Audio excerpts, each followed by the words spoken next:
Hey, what's good, everybody? Welcome to another live session with the Hype Magazine. I'm your editor-in-chief, Jerry Doby. And today, I have one of my favorite on-air personalities, Miss Swaggy Sie. She's on SiriusXM's Hip Hop Nation. She makes the day flow. Amazing show. Very talented young lady. And it's Black History Month, and we're going to give our lady some shine. She's got a very interesting story, and I'm really proud that she accepted my invitation to have a conversation. Welcome, Swaggy Sie. Thank you, man. Thank you, Jerry. Thank you, Hype Magazine. You know, I really appreciate you guys taking the time to highlight me. And of course, during Black History Month, it don't get much better. Right. So you have an amazing show, not only on Hip Hop Nation, but you also pop in on the Heat sometimes, right? Yeah, I'm on the Heat every morning, man. Bright and early. They got me there. Okay. So I love it. So I got your shows mixed up. Oh, did you freeze? You froze. Oh, there you go. There you go. Okay. So your morning show is on the Heat. And then my morning show is on the Heat and Hip Hop Nation in the evenings. So 2 shows a day. The woman is amazing, incredibly busy. So for those that are just meeting you, getting a chance to see your face from the inside looking out, talk to us about Swaggy Sie. Yeah, man, Swaggy Sie is I am just a person who is from Brooklyn, from New York City, grew up immersed in hip hop culture, whether I wanted to or not. There was no way around it. But of course, I loved it. I always had a passion for music, a passion for talking. So my teachers would say, and it ended up working out. I actually grew up really involved in sports, playing basketball around the clock. And at some point I had a little realization with my own self saying, like, you know what? Maybe this basketball thing ain't gonna work out. Let me see what else I love that I could really talk about all of my passions, whether it's food, sports, music, fashion, lifestyle. And I incorporate that into, who I am, into what I love, which is talking, connecting with people, and just making sure people have a better day when they hear my voice. Okay. So what was the defining moment that actually brought you to radio? That moment that actually brought me to radio. So I actually started as an intern for SiriusXM while in college. Okay. I was actually working behind the scenes, and I will say there was this one moment that I think, I'm big on manifestation. So I feel like I manifested this moment. I was doing a project in college for one of my broadcasting classes, and I had to interview somebody and put it into like a magazine. So I had somebody who I look to now as a mentor. Shout out to DJ Eswit. She was one of the people who I knew were working at Sirius and had went to Long Island University previously. So I hit her up and I say, hey, can I interview you? You're very dope. You're doing everything that I love. Shout out to you. So I would love to highlight you for my project for class. And I went in to SiriusXM. She said, come to the building, come do the interview. And this is before me even being an intern or anything. This is the first time I'm stepping into like a radio station and into the studios and into a big company. I've never really seen this like that before. So after she gave me a tour around the building, I said, I'm going to work here. Okay. and I had one of my friends that was with me. I said, I'm going to work here. And lo and behold, I ended up working there. I ended up landing an internship and landing a part-time position and a full-time position, coordinating behind the scenes and music directing. And then I made my way to on air, being an on-air talent. Okay. All right. So I understand you actually started on the boards. Yeah. SiriusXM. So I did everything. Okay. That's a big challenge. I tried my hand. I had a friend who was starting a show on Dash Radio, not to mention competing shows, but and she let me, I'm covering the show for the Hype Magazine, right? I got my camera and all that set up, doing the live thing. Then she says, I need you to push buttons. I'm like, I don't even know how to hit the power button. So it was real confusing, you know what I mean? How long did it take you to master the board and then work your way up? Yeah, so I was working part-time, and that's when I really was indulged in, behind the boards and and getting my first taste at what it looks like being a producer, an in-studio producer for a show, and seeing the talent work. So for me, that it didn't take too long. I think I like to say that I'm a little bit tech savvy, but maybe a couple months of training and getting into the flow of it. But it was dope. It was a dope time, and that's really the most time that I was able to connect with people like DJ K Slay or DJ Who Kid, a lot of legendary DJs from the New York area or from wherever, even tuning into LA Leakers, all the way from the West Coast, So I was able to connect with a lot of dope DJs, and also adapt to a lot of different types of DJs, a lot of different types of shows. But it didn't take me too long. Once I really got into the flow, got a rhythm, a lot of the DJs and the different show hosts, they really actually did enjoy having me in that space too. Okay. What made you the most nervous when you started? I ain't want to mess up, man. Once you are live, you are live, and that is it. I mean, I'm not gonna lie, I've messed up before. I've taken the channel off the air. It happens, yo. It happens. But that's part of learning. Sometimes they just gotta throw you into the fire and see what happens. But once you get thrown in and you do it a few times, it's easy going. Okay. So besides playing the music, you get to interview some very interesting people. You got the last interview with Pop Smoke before he was taken from us untimely. What most satisfies you about providing people a platform to tell their stories? Wow, that's a great question. I feel like, for me, there's times when, these artists, they do a lot of different interviews. They do a lot of press. And, whether I get them first or I get them last on their rundown, I always try to figure out for me what it is that's going to make my interview unique and what's going to make it memorable for the artist and, for the platforms. So what I love most about telling their stories is me finding something new that they could share, or something that they didn't think that I was going to talk about that still makes them feel comfortable and saying, wow, I didn't really know that you knew this about me. Or, talking to Chloe and figuring out that she likes like crossword puzzles, I mean? Like, or word searches. Like it's very interesting to tell stories for these artists, but also, talk to them on a level of which they don't really get to talk about anymore, being regular. And that's what I love the most about connecting with them on that regular level, but also still making sure that they're promoting what they're promoting, whether it's an album or a single. But I like talking to them. I like being relatable and telling stories that not only relate to them, but relate to the audience as well. One of the things that I like about your style when you do interviews is that you really give them a chance to use their voice instead of interjecting so much. As some media outlets tend to do, and have opinions, and you're not messy. That's a big secret, I think, to success. So shout out to you for your style and your integrity, your journalistic integrity. People say, they're on radio, they're not journalists. I'm like, the hell they're not. They're real journalists, and they just do it from a broadcast perspective. It's hard. You see everything that's in the headlines, and if Editor-in-Chief Chopper just got into a fight in the airport and I have him, next up on an interview, it's hard not to talk about certain things, and not to say that you shouldn't talk about them, because obviously it's news, but not all the time does the artist want to talk about that. They definitely want to highlight what they're there to talk about. And I believe in like true journalism and going into their music and figure out what they're talking about there. Because if it's out there already, they willingly put that out there. 9 times out of 10, it might be a little bit uncomfortable, but they understand like, yo, you're referencing my music, so this means that you did your research. And it's hard sometimes. I do want to get a little bit messy, but trying to figure out that balance. Everybody loves a little bit of tea. yeah. I figured that out. I haven't been able to delve too deeply into the beef or whatever. I pretty much stay away. I'm an old head. Yeah. I just want to hear about the story and what makes you special and that kind of thing. And it was crazy because we had just we were at the listening party in LA and covered him and did a little brief interview. And then right after that, he goes and gets into this drama.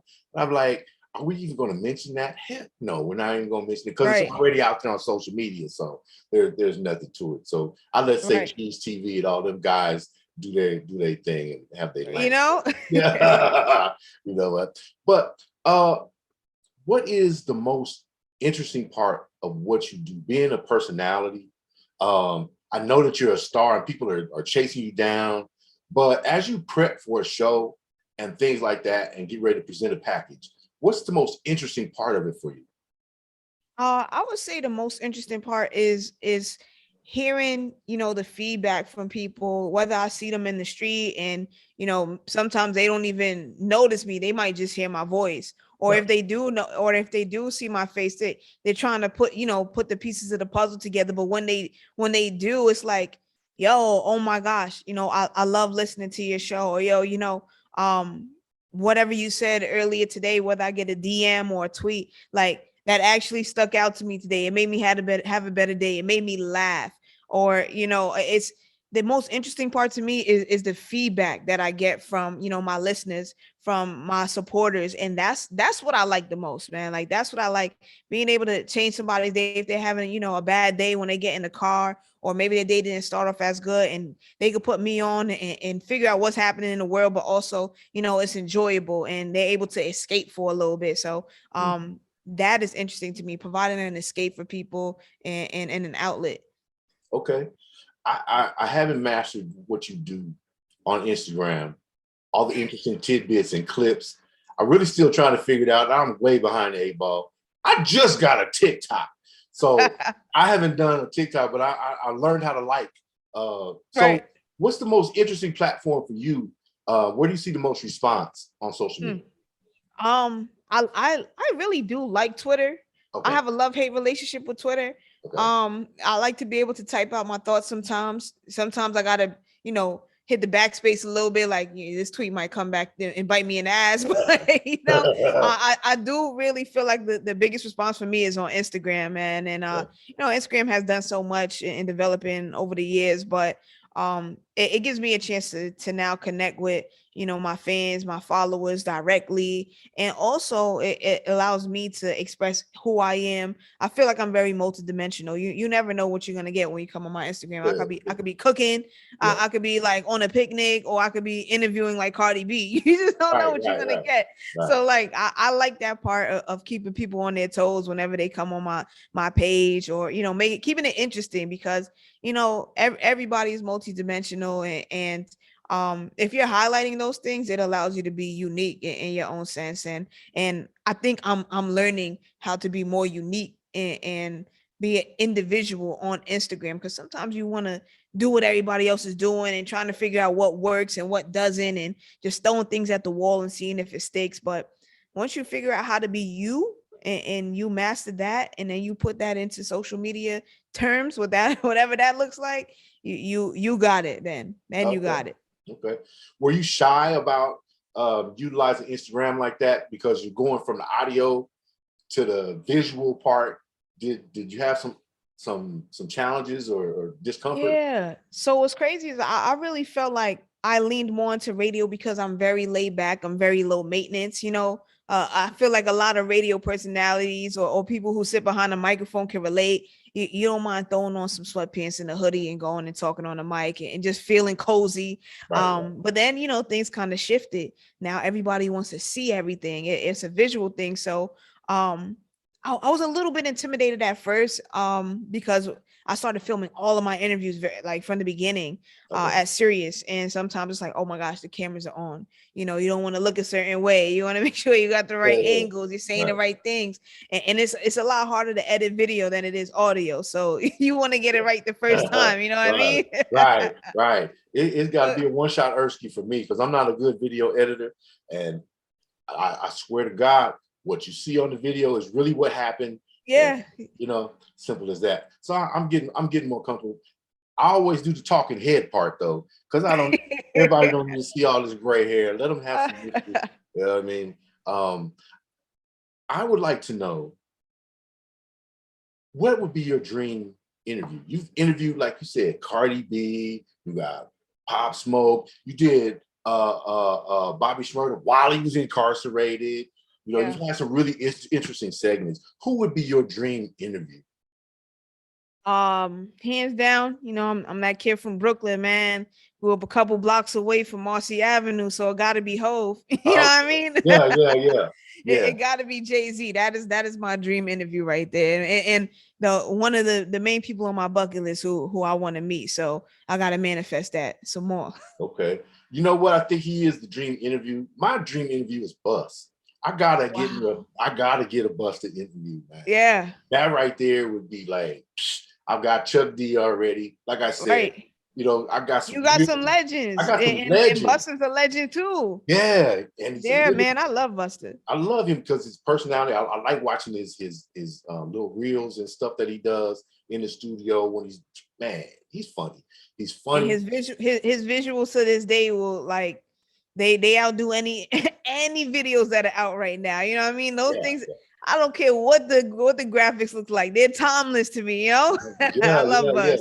I think Bus and Missy have like the best visuals as far as conceptualizations and things like that. That's the verses that I want to see right there. I want like a video verses between Busta and Missy. I feel like out of this world. My God, that would be something else. I'm like, they were talking about, you know, who would be good against Bus on the verses, and I'm like,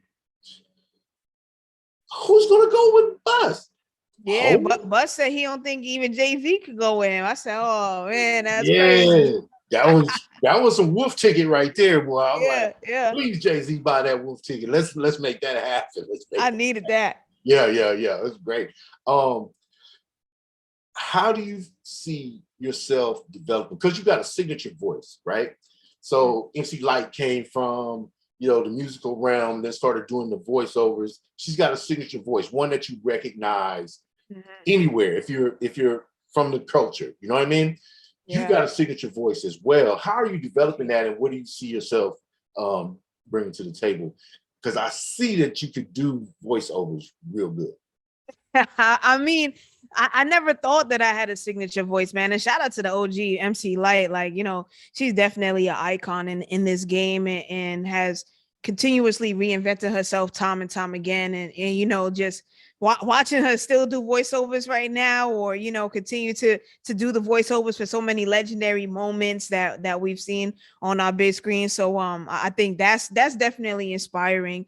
But yeah, I never thought of me having a signature voice, and actually I never thought I had a voice for radio. You know, it was like, once I got on the radio, everybody started saying, oh, you got a radio voice, you got a radio voice. Right, I was like, I never said that to me when I was growing up, man. But no, I never thought about it like that. I would love to do more voiceover stuff though. That's definitely something that I love to work on. So at some point I'm going to indulge. I definitely you know, want to flex my voice a little bit more outside of the radio airwaves. Okay. I know that, you know, being the personality that you are, you're on 2 shows, you pretty much dominate for me.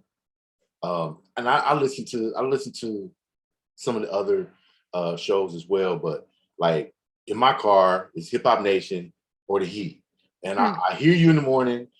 I'm a cheer dad, so I'm always like on the road, and I like, okay, I can hear her while I'm on the road, making those hour-long trips. We just came back from Oklahoma, for God's sake. And I'm right. I know how they go. Oh my God. I would like to see you like on a cartoon or animated situation. I think that would be my fantasy. And like, could we do a remake of the Boondocks, and let's add Swaggy Sie in there? Let's do it. As the outspoken new kid on the block. You feel me? That's what I'm saying. Who we gotta call and make that happen, man? Man, I don't know. They're just doing reruns, but I would like to see I'm gonna find the hell out now. Right. Yeah, we gotta find that out. I'm definitely down. You know what I mean? I would not mind being in a cartoon at all. I'm here for everything, yo. There we go. You get pulled. I was saying that you're on both shows, and you get pulled every which way. How do you determine which opportunities to take? What kind of deliberation do you go through before you decide to take an opportunity? I mean, yeah, I honestly, I don't like to turn down too many people. But what I look at first is to make sure that somebody has been working though. You know, like I feel like we got to make sure that we are responsible with our platform, because there's a lot of people out here working, a lot of people who spend hours in the studios, and then there's some people who just pop up and say, yo, I want to be a rapper. No shame to them, but I do like to make sure like people who are working, they get those opportunities. And I don't like to, like I said, shun away anybody, but I definitely like to highlight upcoming artists as well. So I'm doing that right now currently on my socials. I have a segment called the Come Up, where I'm making sure that I'm really highlighting all of these artists who are working, and who might not get the mainstream recognition right now, but eventually with the work that they continue to put in, do. And I'm very intentional with that. I want to make sure like these artists are getting certain types of recognition, because I have friends that want to be rappers, or want to be singers, and it's hard. It's really hard. And some say that might be an oversaturated lane, but every lane is oversaturated at this point.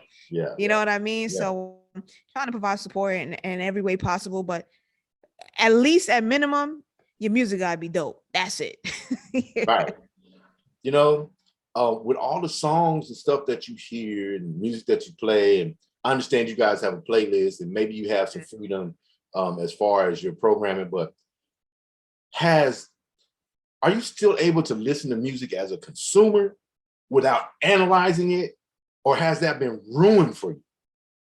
Yo, people don't even realize, like, it's so hard. So because I'm in music, but right now obviously my niche is more of what's newer, what's mainstream, what's popping right now. And it's been difficult trying to make sure that I not only stay abreast with everything that's happening, because music is coming out like blink of an eye. So much new music joints dropping, but it has been a little bit difficult. So I try to find my way, as much as I love music, to decompress from it. And the way I decompress is by indulging into my 90s R&B and hip hop bag, man. Like that is my decompression of from work. But uh unfortunately, I haven't been able to listen to the music that is coming out now in an enjoyable fashion.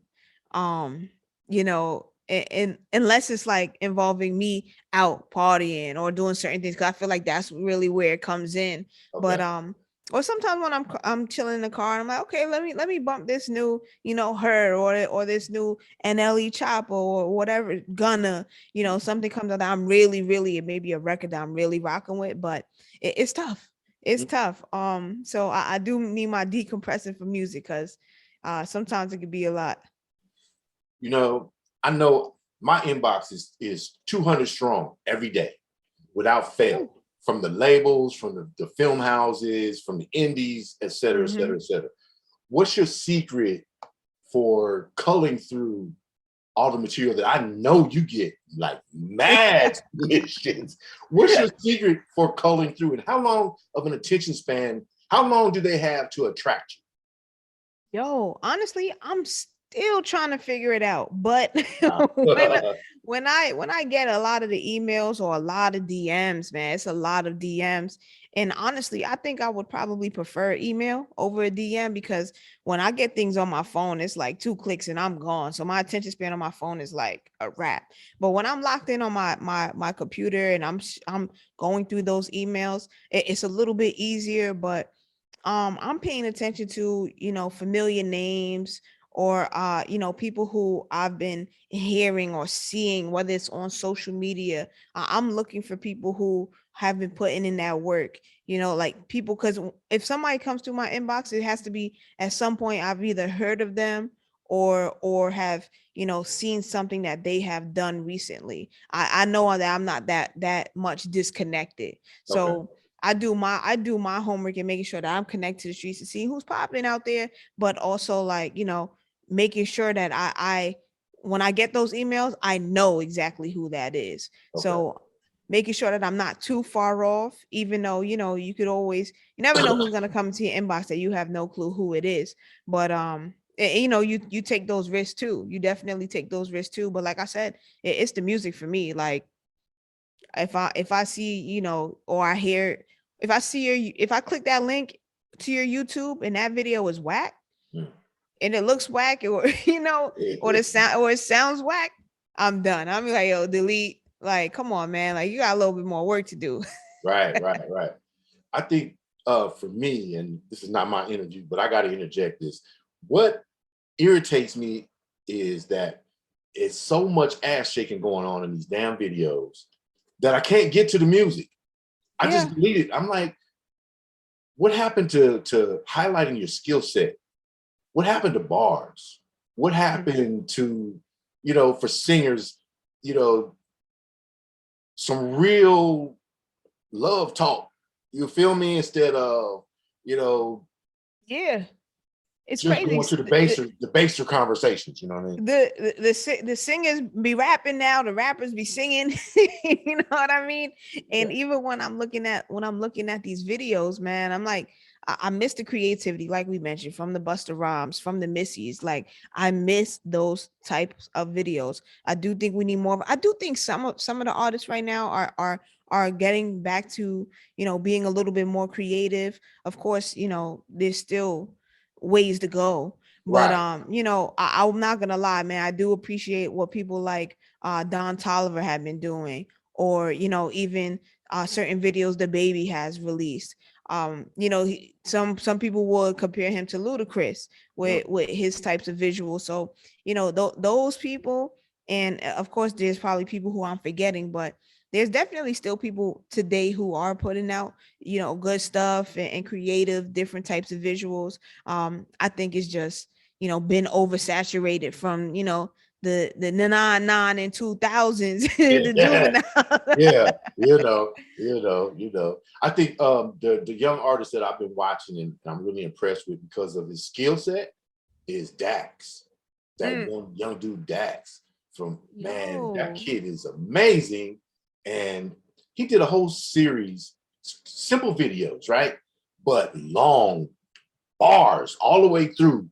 He's in the middle of a freaking road, like between LA and Vegas. And he did like 5 or 6 videos from the same spot, but all different. Dax, that boy is Dax is very dope. A lot of people don't know about Dax, but he does have a very big core following. I was able to interview Dax a few years ago. He came up to SiriusXM, and you know, we talked about his video that he had put out. I forgot the name of the record, but it was him holding the cross, and it was very controversial, obviously, because of you know, Jesus and the Bible and religious beliefs and things like that. So you know, we talked about it, and he freestyled for me, but of course I keep up with everything that he's doing to this day. So it's been like, you know, the videos and the visuals that Dax is putting together are so underrated. People are not paying attention. I don't know what it's going to take for the industry to wake up, but this guy he's going crazy. He is going crazy. I think if there was any spot that's lacking is like the communication and the dissemination of information from his team.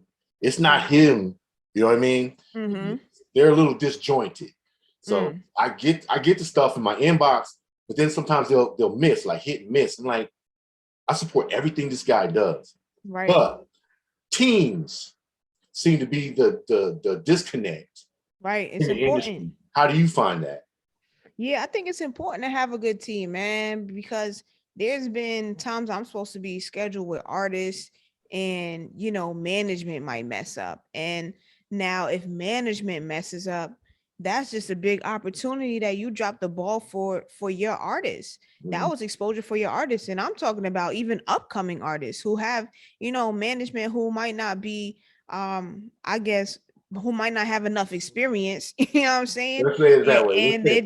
And they're just like, yo, like, you are dropping the ball for your artist. So if you don't got no experience, man, move over. Like, you know, if you can't send certain types of emails or have a certain level of professionalism too, because I've gotten some crazy ass emails in my inbox and I'm just like, listen, this looks crazy. I'm not responding to this right here. So Right. if you're gonna have somebody artist, if you're gonna have somebody representing you, whether it is a publicist, a manager, whoever it is, at minimum, make sure that they can send out a grammatically correct email.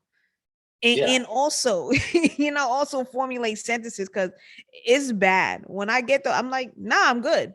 I'm good. Yeah. Like, what is this? I'm good. I have passed the word publicist, the tag PR has become it's so adulterated with incompetent people.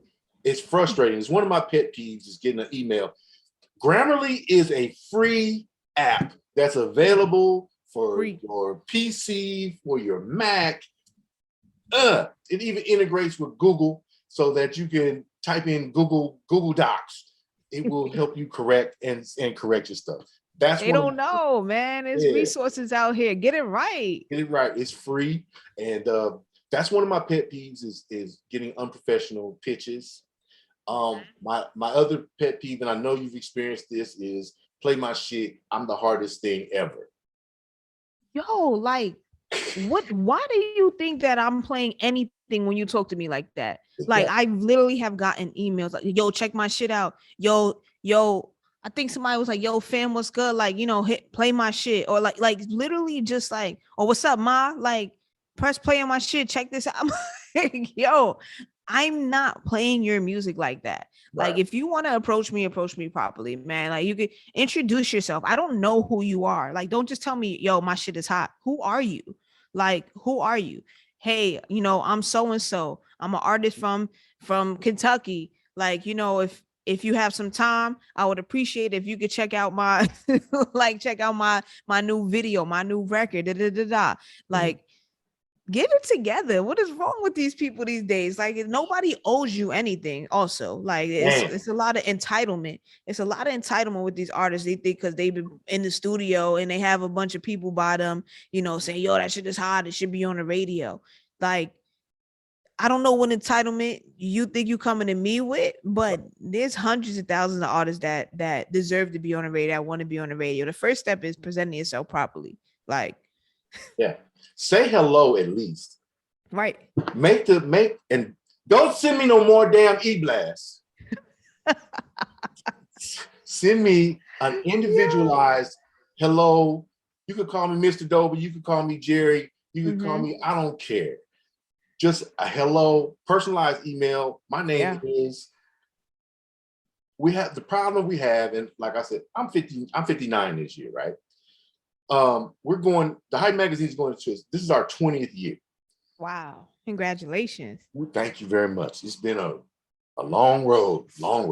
But I've noticed the change since we have babies raising babies, that the social mores and nuances have been lost. And they're going by the wayside every moment.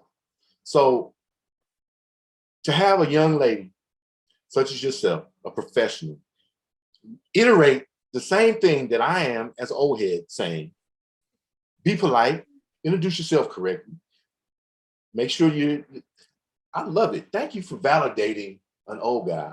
Yo, like, you don't need validation in that, man. I feel like that sometimes that's it's missed out on, like that's even artist development and things like that. Artists being able to carry themselves in an interview and talk like literally talk. Like, it's just certain things right. What I mean? Like, there's just certain things that are missing so much right now. And people are forgetting. And I think it's because I have this conversation sometimes. I think it's just because people spend so much time communicating on their phones and on Instagram and on Twitter and or TikTok that people aren't even formulating full sentences anymore. I'm like, yo, what is going on? Or they only know how to communicate through text message. And that's where you will, get more of them from. And it's weird to me because why can't we do this anymore? Like, Right. why is this a struggle? So it's definitely interesting, and I wonder if somebody's gonna do a study on it at some point. But it could be a struggle sometimes in interviews, man. I'm like, are the lights on? What's Yeah, up? yeah, yeah. Also, they agree to do the interview and don't talk. It's like pulling teeth to get an Yeah, answer from a basic question. You're like, right. I'm an aggressive listener. I want it to be a conversation. Give me something. I have your pitch. I've got all of that.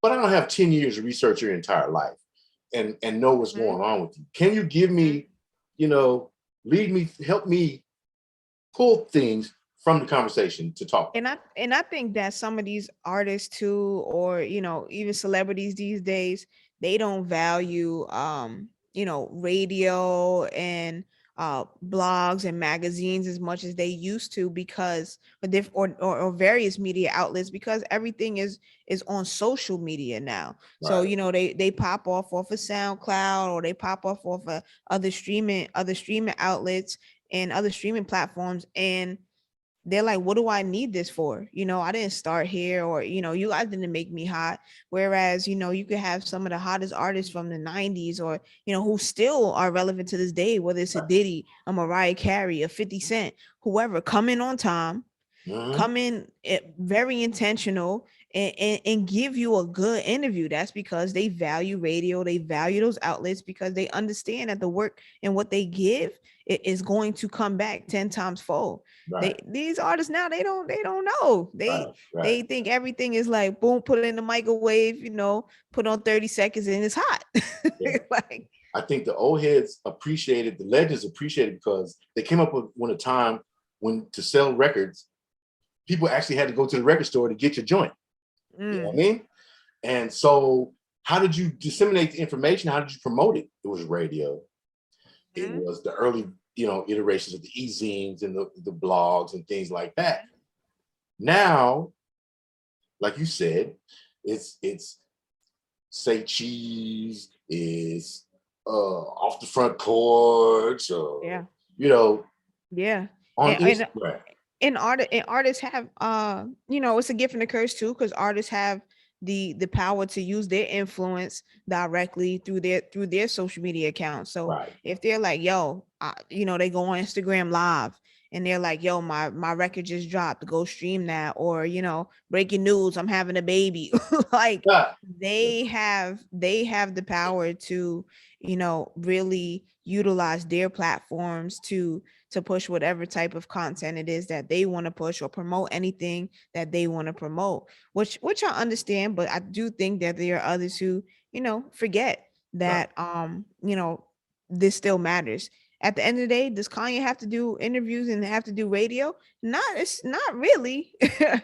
So he could go on Instagram and post up what we assume is album artwork, and say Donda is coming at the end of the month, and everybody goes crazy. Yeah. Other artists, they have to make their rounds and go to these stations and say, hey, my album is dropping at the end of the month. Hey, my album is dropping next week, Right. because their influence might not be that big yet.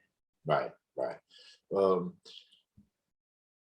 I've had you on here for a long time, and I appreciate the time that you give me, as No busy as you problem. are, 2 shows, et cetera, et cetera. Is there anything you wanted to cover that I might have neglected? Nah, man, I feel like, people just getting to know me outside of hearing me talk in between these records. It's important to me. I want people to understand, like, yo, hit me up, know where I came from, talk to me, and really understand that I'm out here working just like you, just Right. like you. And for people to see that no matter where you're from, no matter what your background is, you could definitely achieve whatever it is that you want to achieve, man. Because like Hope says, I'm just a kid from Brooklyn, Yeah. who loves music and is out here just trying to tell stories and making sure I'm doing it the right way. So I really appreciate you, Jerry, and Hype Magazine for having me. Oh, thank you. It's an honor. I am, salute to you for being, a strong media personality, for understanding your role and responsibilities, and the ability to give others opportunity. It's a big responsibility to be on that mic. It's a big responsibility to be a journalist and to maintain journalistic integrity, even in this day and age when it can be extremely hard, when the clickbait is so easy to do. So I appreciate you for who you are and for what you do and the way you do it. I love your style. We're going to work on getting something for this signature voice. We got to have Swaggy on the cartoon. I'm actually going to reach out because I have a couple of places that let me know. I'm sure. Listen, you've been doing this for a long time, man. You know just about everybody in the game. You know what I mean? Man, I have met some of everybody, they cat, uncle, and dog right about now. So I just I definitely want to help.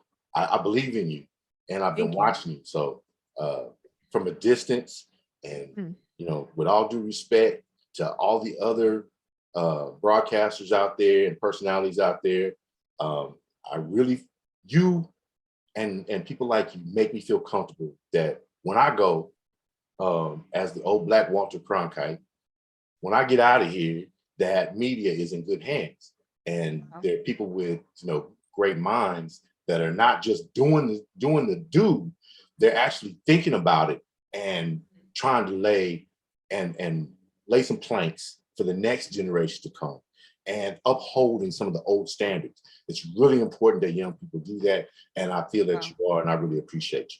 So thank you so much. Like that means so much coming from you. Oh man, warm my heart. All right, so let's give them the show times and the stations. Yeah, man. Make sure that you are tuning in on SiriusXM Hip Hop Nation. I'm on in the evening, 6 p.m. to 12 p.m. Eastern time.